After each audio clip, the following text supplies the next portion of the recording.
আমাকে যেখানেই পাবে রাস্তায় কুপিয়ে মেরে ফেলা হবে, এই জাতীয় থ্রেটগুলো আমি পাচ্ছি। প্রত্যেকদিন সারাদিন সারা রাত আমার মোবাইলে অনবরত টেক্সট আসতে থাকে। নেত্রকোনায় ধর্ষণের শিকার ভুক্তভোগীর পাশে দাঁড়িয়ে সামাজিক যোগাযোগ মাধ্যমে এভাবেই শঙ্কার কথা জানান চিকিৎসক। বলেন, মানসিক ট্রমায় রোগী দেখা বন্ধ রেখেছেন তিনি। নিজের নিরাপত্তায় নিচ্ছেন আইনি ব্যবস্থা। এখন অপরাধী হুজুর হলেও অপরাধীর একমাত্র পরিচয় সে অপরাধী। এবার সে হুজুর হোক, সে সাধারণ মানুষ হোক। নেত্রকোনার মদন থানায় একটি মাদ্রাসায় ৫ম শ্রেণীর শিক্ষার্থীকে ধর্ষণের ঘটনা সামনে এনেছিলেন এই চিকিৎসক।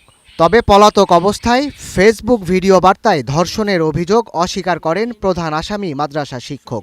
দাবি করেন, চিকিৎসককে হুমকি ধামকির বিষয়টি তিনি জানেন না। আপনারা অপরাধী খুঁজে বের করার আগেই যদি আমাকে অপরাধী বানিয়ে ফেলেন, তাহলে তো আসল অপরাধী পার পেয়ে যাবে, আসল অপরাধী তো ছাড়া পেয়ে যাবে। আপনাদের কাছে আমি অনুরোধ করে বলি, আপনারা আসল অপরাধীকে খুঁজে বের করুন। টেস্ট করা হোক যে আসলে এ বাচ্চা বাবা খেয়ে। আসামিকে দ্রুত গ্রেপ্তারের চেষ্টার কথা বলছে পুলিশ।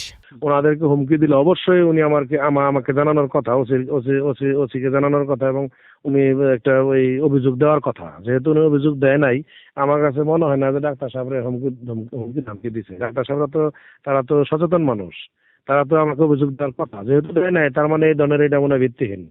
এদিকে পুরো ঘটনার সুষ্ঠু তদন্ত দাবি করেছেন নেত্রকোনার কওমি শিক্ষা বোর্ড কর্তৃপক্ষ।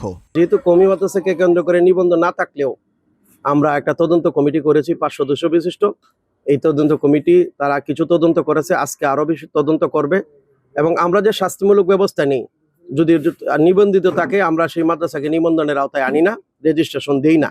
1 2 নম্বর হলো এই শিক্ষককেও কখনো কোনো জায়গায় শিক্ষকতা করতে আমরা সহযোগিতা করি না। বিষয়টি নিয়ে পুলিশের তদন্ত চললেও সামাজিক যোগাযোগ মাধ্যমে পক্ষে বিপক্ষে নানান কথা বলছেন নেটিজেনরা। Desk report, Star news.